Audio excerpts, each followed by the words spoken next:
Hello class. In last lecture we have studied about the summit curve.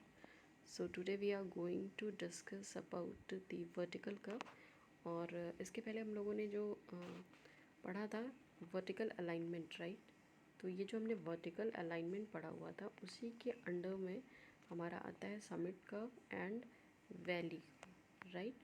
Summit curve and valley curve. और vertical alignment के actually में दो type है, एक होता है हमारा वर्टिकल कर्व और जो सेकंड टाइप हमने ऑलरेडी कल के लेक्चर में पढ़ा हुआ था जो हमारा ग्रेडियंट के बारे में था, राइट।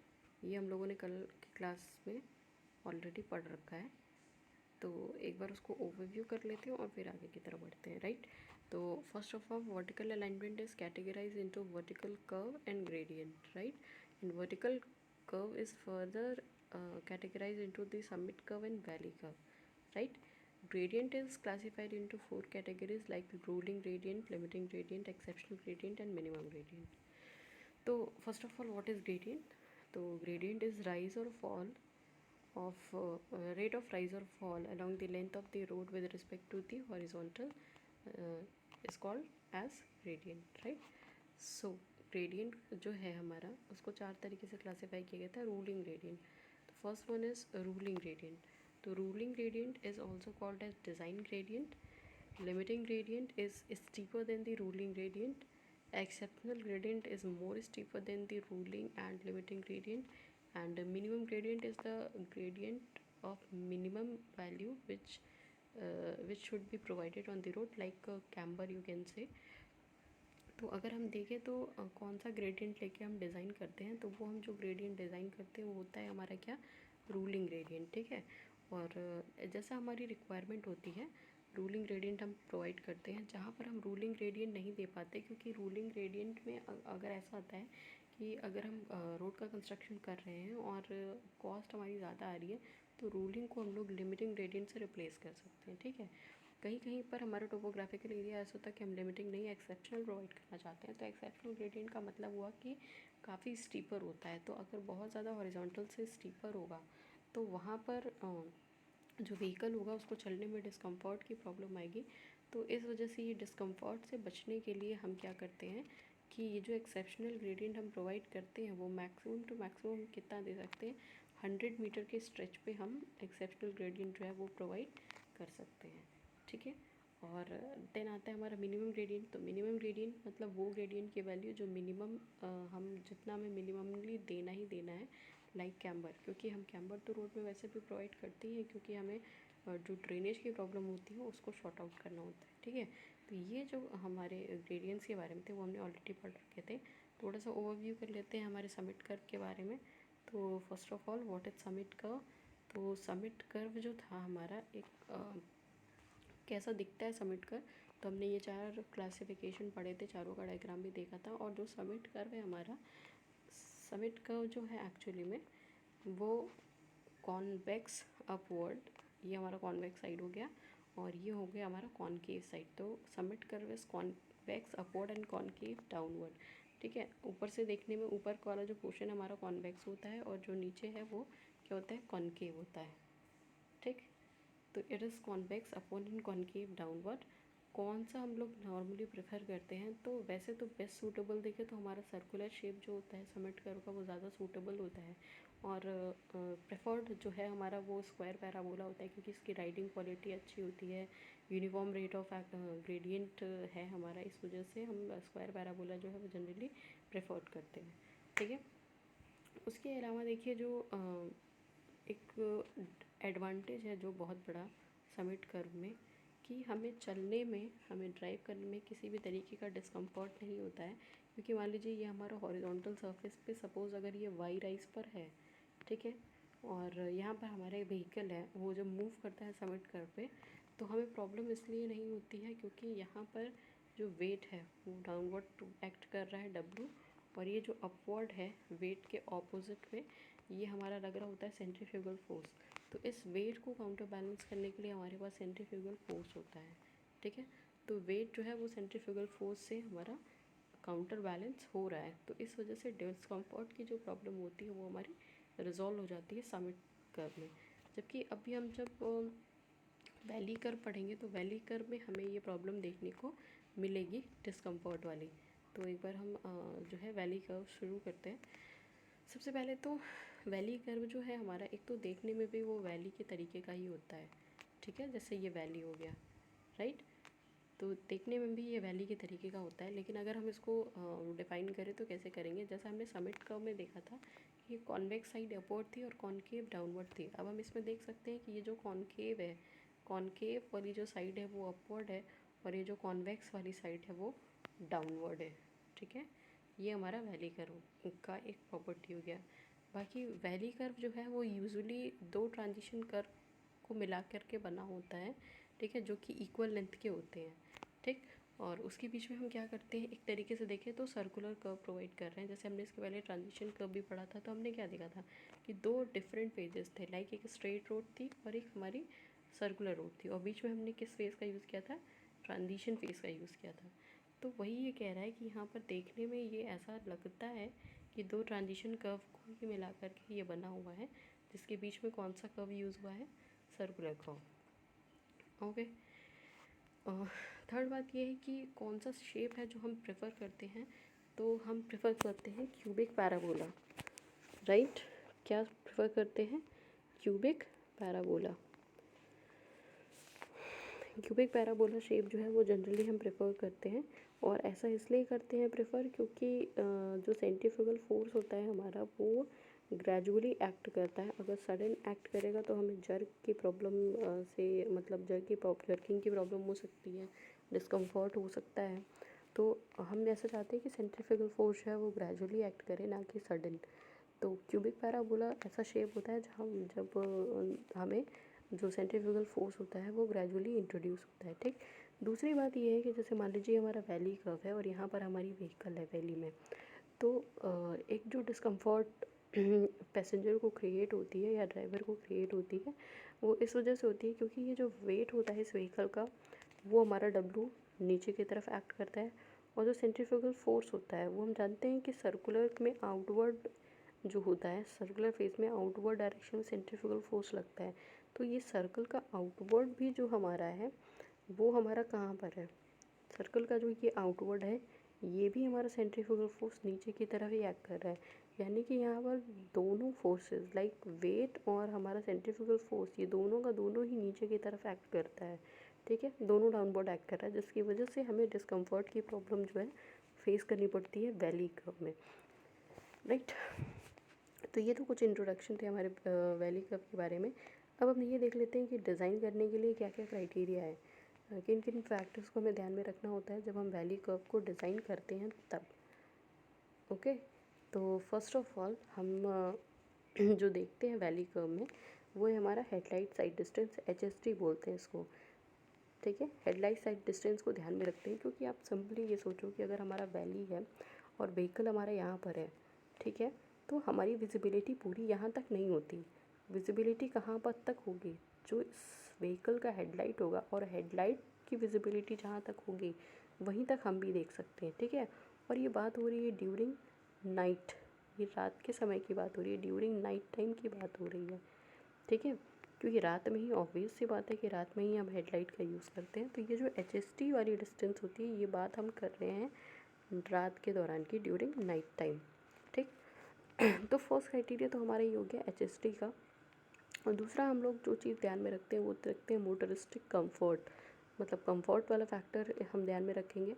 एक और प्रॉब्लम जो वैली कर्व में हमें जनरली देखने को मिलती है वो ये है कि हमारा सपोज़ अगर ये हमारा वैली कर्व बना हुआ है, तो जो क्रॉस ड्रेनेज की प्रॉब्लम है, जो हमारे पास रेनफॉल होगा ना, तो रेनफॉल में जो वाटर एकोमुलेशन हो जाता है यहाँ पर, वो एक बड़ी दिक्कत की बात होती है। तो ये जो क्रॉस ड्रेनेज होता है, इस क्रॉस ड्रेनेज से कैसे निपटा जाए, तो ये जो क्रॉस ड्रेनेज वर्क होता है ना, इनको कंट्रोल करना थोड़ा सा मुश्किल हो जाता है वैली कर्व में। तो हमें उसका भी बहुत ध्यान रखना पड़ता है, क्योंकि अगर रेनफॉल होगा तो वाटर एकोमुलेशन हो जाएगा यहाँ पर, तो वाटर लॉगिंग की कंडीशन हो जाएगी। तो मतलब ट्रैवल में जो होगा हमारा हैसल होगा। तो इस वजह से हम एक फैक्टर इसको ध्यान में रखते हैं, क्रॉस ड्रेनेज कंट्रोल का। And the last one is aesthetic appearance. बाकी कोई भी रोड बनाते हैं तो उसके एस्थेटिक अपीयरेंस को थोड़ा सा फैक्टर को ध्यान में रख के चलते ही हैं। ऑल्दो कि लास्ट रेफरेंस है बट स्टिल हम स्टैटिक अपीयरेंस को भी ध्यान में रखते हैं, ठीक है।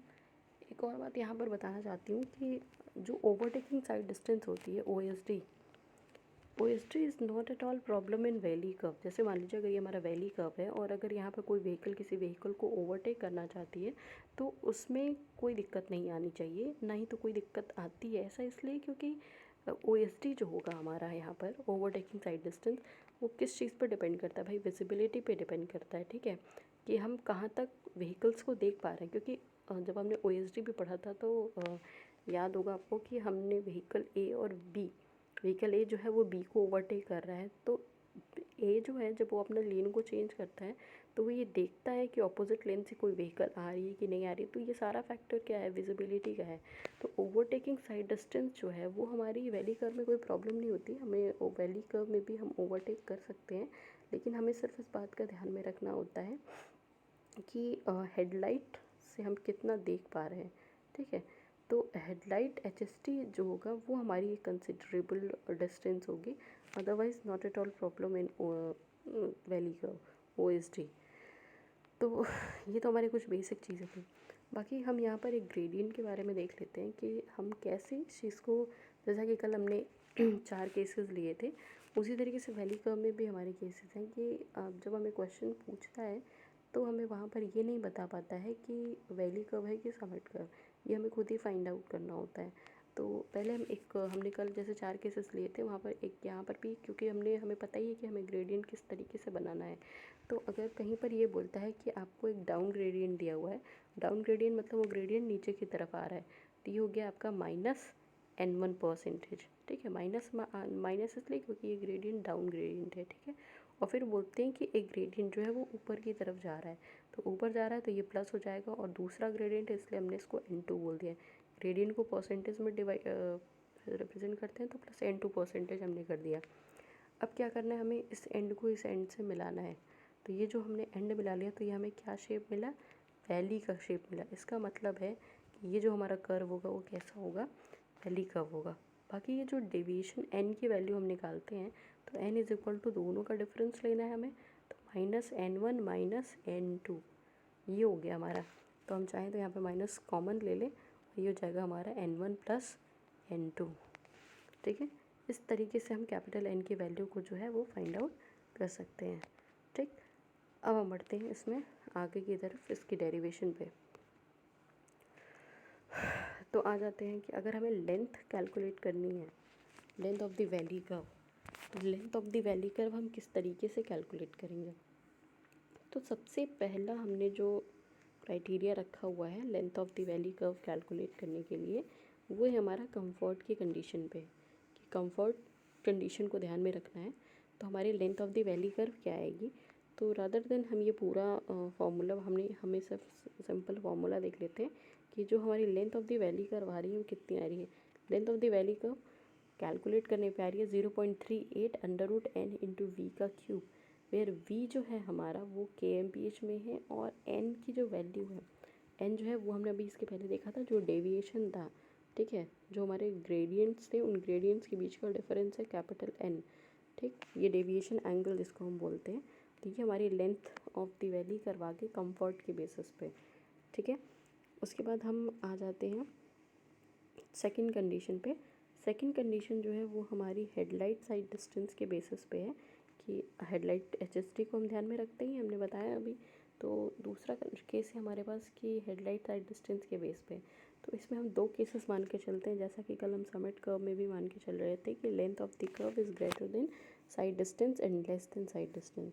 तो सबसे पहले केस 1 मानते हैं कि लेंथ ऑफ द कर्व जो है, कर्व की जो लेंथ है वो साइड डिस्टेंस ज़्यादा है, ठीक है। अगर साइड डिस्टेंस से ज़्यादा है तो हमारी क्या वैल्यू होगी, तो अगर लेंथ ऑफ द कर्व जो है वो साइड डिस्टेंस से ज़्यादा होगी तो हमारी वैल्यू क्या होगी, तो ये होगी हमारी वैल्यू LV = NS²/1.5 + 0.035 S। तो S जो है वो हमारा SSD है, और ये जो SSD की वैल्यू है ये हमको क्वेश्चन में गिवन होगी, ठीक है। क्वेश्चन में हमें SSD दिया रहेगा तो हम यहाँ से S की वैल्यू ले लेंगे। और ये जो हमारा कैपिटल N है, तो कैपिटल N तो हमारा डेविएशन एंगल है ही, जो भी वैल्यू हमारी आ रखी है। तो वो हम n की वैल्यू रख लेंगे और इस तरीके से हम एल वी की value length of the valley curve निकाल लेंगे केस 1 के लिए when length of the curve is less then length of the curve S S D, ठीक है, length of the curve is greater than S S D. तो इसके लिए हम एक निकाल लेंगे और सेकेंड जो है हमारा वो आ गया है हमारा length of the curve is less than H S D, ठीक है। इसके लिए तो इसके लिए हम जो एल वी का फॉर्मूला है वो क्या होगा, तो सेकेंड केस के लिए एल वी का फॉर्मूला जो है वो है हमारा 2s माइनस ये जो डिनोमिनेटर का टर्म है इसी को हमें ऊपर लेके जाना है, तो 1.5 plus 0.035 into S upon N, ये फॉर्मूला हो जाएगा हमारा length of the valley curve का if the length of the curve is less than H S D. Okay, तो अभी हम आ जाते हैं एक क्वेश्चन पे। क्वेश्चन ले लेते हैं कि क्वेश्चन है हमारा कि अ valley curve is formed by a descending gradient of 1 in 25 and ascending gradient of 1 in 30। तो यहाँ पे तो बहुत अच्छी बात है कि हमें वैली कर्व नाम से दे दिया हुआ है।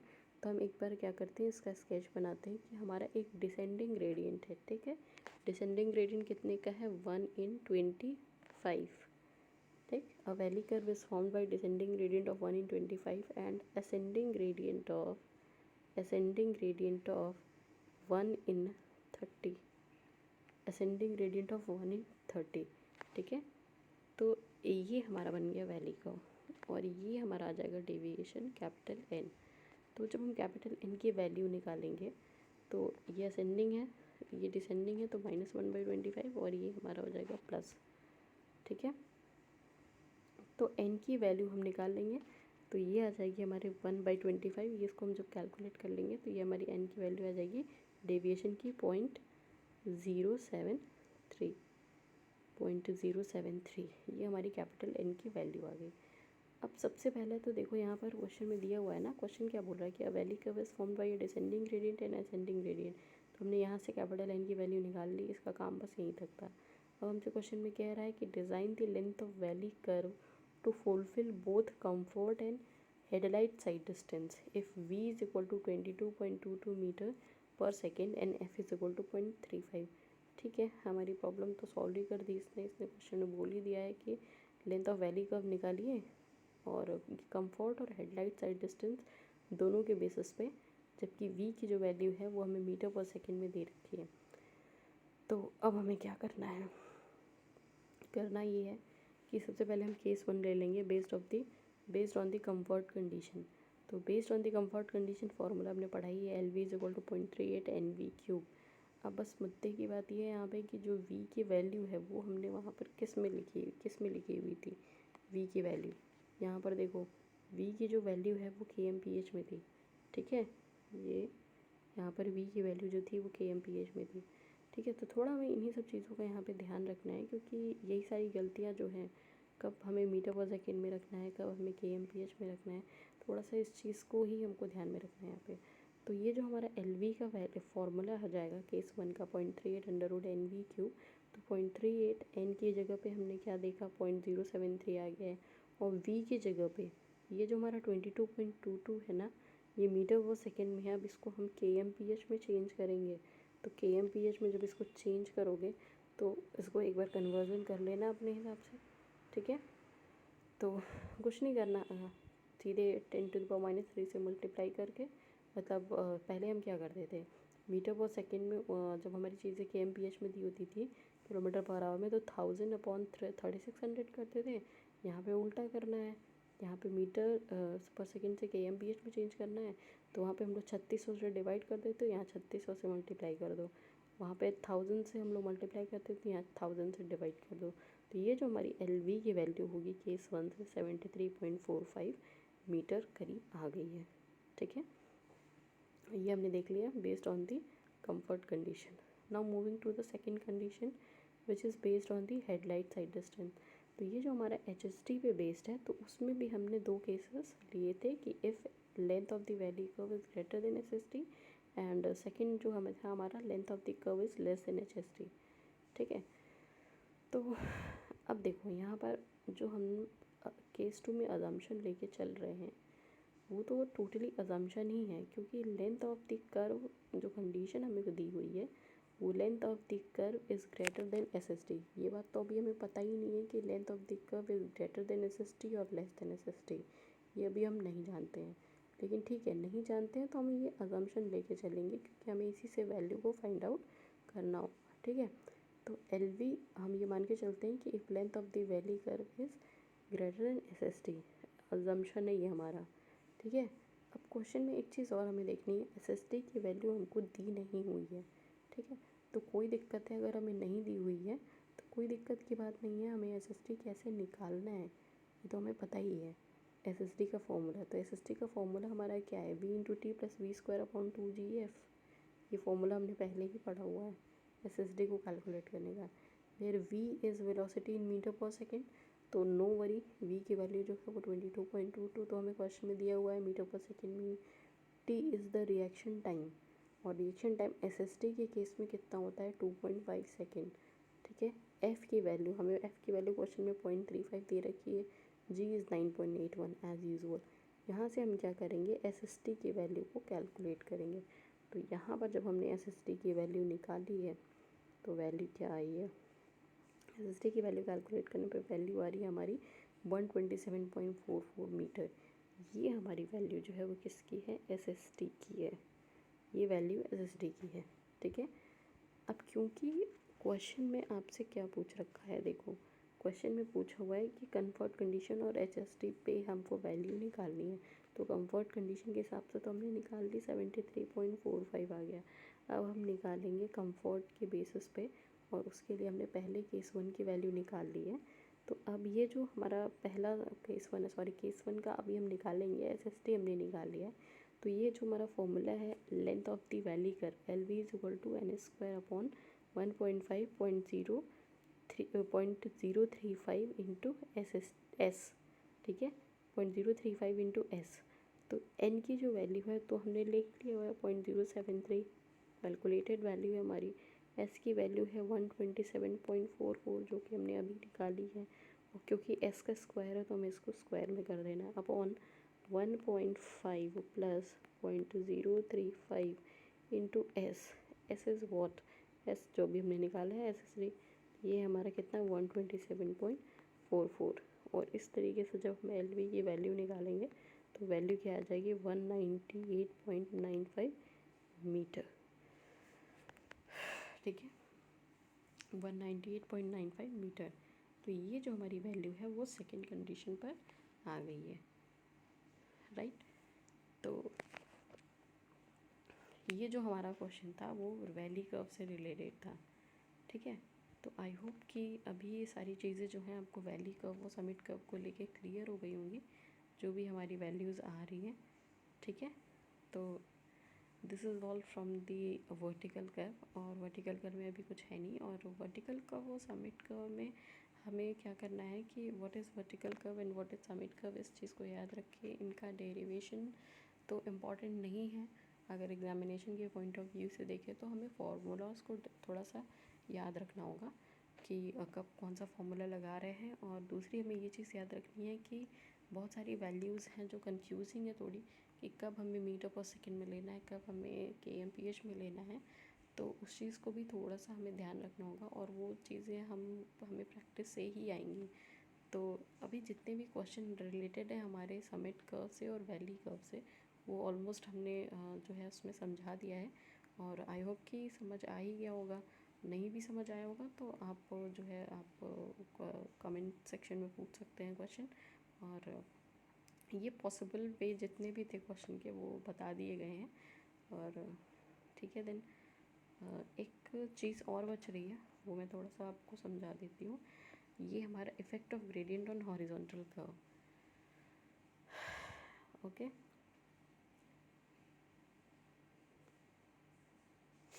तो ये जो हमारे यहाँ पर grade compensation and compensated gradient, ये हमको ये फार्मूला थोड़ा सा इसको भी याद रखना पड़ेगा कि ग्रेड कंपनसेशन के, अगर ये सबसे पहले तो हॉरिजॉन्टल कर्व पे जो हमारा ग्रेडियंट होता है उसका क्या अफेक्ट होता है, इसके रिस्पेक्ट में ये हमारा कंपनसेटेड ग्रेडियंट और ग्रेड कंपनसेशन का फार्मूला है। तो जब भी हम हॉरिजॉन्टल कर्व पे कोई ग्रेडियंट प्रोवाइड करते हैं तो वहाँ पर क्या होता है कि जो रेजिस्टेंस होता है ना वो हमारा इंक्रीज़ हो जाता है। ठीक, ऐसा क्यों होता है? ऐसा इसलिए होता है कि कर्व और जो हमारा ग्रेडियंट सरफेस होता है इसकी वजह से होता है ऐसा। तो हमें क्या करना पड़ता है कि वहाँ पर हमें जो ग्रेडियंट होता है हॉरिजॉन्टल कर्व पे वहाँ पर कंपनसेट करना जो है वो नेसेसरी हो जाता है। इस वजह से अकॉर्डिंग टू आईआरसी उन्होंने ग्रेड कंपनसेशन और कंपनसेटेड ग्रेडियंट का फॉर्मूला लिखाया हुआ है। तो जो हमारा ग्रेड कंपनसेशन होता है उसका फॉर्मूला होता है हमारा 30+R/R इन परसेंटेज या फिर 75/R, दो वैल्यूज़ हैं हमारी। और ग्रेड कंपनसेशन की हम कौन सी वैल्यू लेंगे तो जो हमारी मैक्सिमम वैल्यू आएगी, सॉरी मिनिमम वैल्यू जो आएगी, जैसे हम क्वेश्चन अगर हमको दिया रहेगा तो 30+R/R हमें R की वैल्यू गिवन होगी तो हम यहाँ से एक R की वैल्यू निकालेंगे और 75/R से एक वैल्यू निकालेंगे और इन दोनों में जो मिनिमम वैल्यू होगी वही हमारी ग्रेड कंपनसेशन की वैल्यू होगी। ठीक है, ये ग्रेड कंपनसेशन होगा। Now moving to the compensation gradient, moving to the compensation gradient. तो अगर हम कंपनसेटेड ग्रेडियंट हॉरिजॉन्टल कर्व पे निकालते हैं तो इसकी वैल्यू हमारी क्या होती है कि ग्रेडियंट माइनस ग्रेड कंपनसेशन। तो ग्रेडियंट भी हमको क्वेश्चन में दिया रहेगा और हम वहाँ से क्या करेंगे, ग्रेड कंपनसेशन जो हमने यहाँ से निकाला हुआ है मिनिमम वैल्यू वो ले लेंगे, उसमें से माइनस कर देंगे तो हमारा कंपनसेटेड ग्रेडियंट निकल आएगा। ठीक है, तो अकॉर्डिंग टू आईआरसी उन्होंने ये भी कहा हुआ है कि जो ग्रेडियंट कंपनसेशन जो है वो अगर हमारा ग्रेडियंट फ्लैटर देन 4% है तो उसके लिए नेसेसरी नहीं है। ठीक है, तो अभी हम इस पर एक क्वेश्चन देख लेते हैं कि हम क्वेश्चन अगर आता है तो उसको किस तरीके से सॉल्व करें।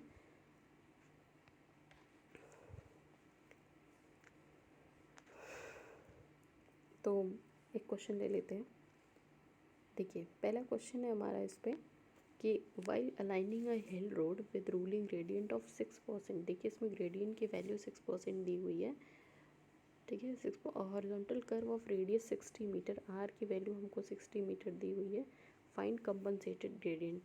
ठीक है, तो हमें जी की वैल्यू दी हुई है ग्रेडियंट की 6% और आर की वैल्यू दी हुई है 60 मीटर। तो हमें कंपनसेटेड ग्रेडियंट निकालना है। तो सबसे पहले तो हम ग्रेड कंपनसेशन जीसी की वैल्यू निकाल लेते हैं। तो जीसी की वैल्यू को निकालने के लिए दो फार्मूला है, एक तो 30+R/R और एक है 75/R, और ये जो वैल्यू निकलेगी हमारी परसेंट में होगी। ठीक है, तो आर की जगह पर 60 रख देना है। तो ये हमारी वैल्यू आ गई है कितनी, 9.5, और ये आ गई है 1.25। तो मिनिमम वैल्यू लेनी है तो हम ये क्या करते हैं, मिनिमम वाली वैल्यू जो कि कितनी आई है हमारी 1.25%, ये हम ले लेते हैं ग्रेड कंपनसेशन। ठीक है, और क्योंकि क्वेश्चन में हमसे क्या पूछ रहा है, कंपनसेटेड ग्रेडियंट, तो कंपनसेटेड ग्रेडियंट क्या है, कंपनसेटेड ग्रेडियंट जो है हमारा ग्रेडियंट माइनस ग्रेड कंपनसेशन। तो ग्रेडियंट हमारा कितना दिया हुआ है 6% और ग्रेड कंपनसेशन हमें कितना हमने कितना निकाला अभी, मिनिमम वैल्यू 1.25। तो 6 माइनस 1.25 करेंगे तो ये वैल्यू आ जाएगी हमारी कितनी, कंपनसेटेड ग्रेडियंट की 4.75। ठीक है, अब ये वैल्यू देखो हमारी 4.75 आ गई। लेकिन हमने अभी क्या पढ़ा था, इसके पहले हमने ये देखा था ना, यहाँ पे क्या लिखा हुआ था कि according to IRC gradient compensation is not necessary for gradient flatter than 4%। अगर 4% से ज़्यादा है तो हमें वहाँ पर ग्रेडियंट कंपनसेशन देने की ज़रूरत नहीं है। और यहाँ पर कितना आया हमारा 4.75%। ठीक है, तो अगर जो रूलिंग ग्रेडियंट है हमारा 5% का है तो कंपनसेटेड ग्रेडियंट कितना हो जाएगा 5, क्योंकि ग्रेडियंट कितने का है 5% का। तो 5 माइनस मिनिमम जीसी की वैल्यू 1.25 यानी 3.75। तो 3.75 है तो हम क्या करते हैं यहाँ पे 4% का, अप्रॉक्सीमेटली 4% का हम लोग ग्रेडियंट जो है वो प्रोवाइड, कंपनसेटेड ग्रेडियंट प्रोवाइड कर सकते हैं। ठीक है, तो ये जो वैल्यू थी हमारी effect of the gradient on the horizontal curve, इससे रिलेटेड था। तो ये हमें इन दोनों फार्मूले को इसमें भी ध्यान रखना पड़ेगा। ओवरऑल अगर हम देखें तो फार्मूला जो है वो हमारे पास बहुत ज़्यादा है, तो उसको किस तरीके से याद रखना है, तो इसको ऐसे याद रखना है कि हमें उसको एक जगह पे लिस्ट आउट कर लेना है सारे फार्मूलाज़ को, और उसको रेगुलरली हमें उसको देखते रहना है ताकि हमें चीज़ें थोड़ी सी माइंड में याद रहें। ताकि हमें आगे चल के कोई उससे रिलेटेड कोई प्रॉब्लम ना हो।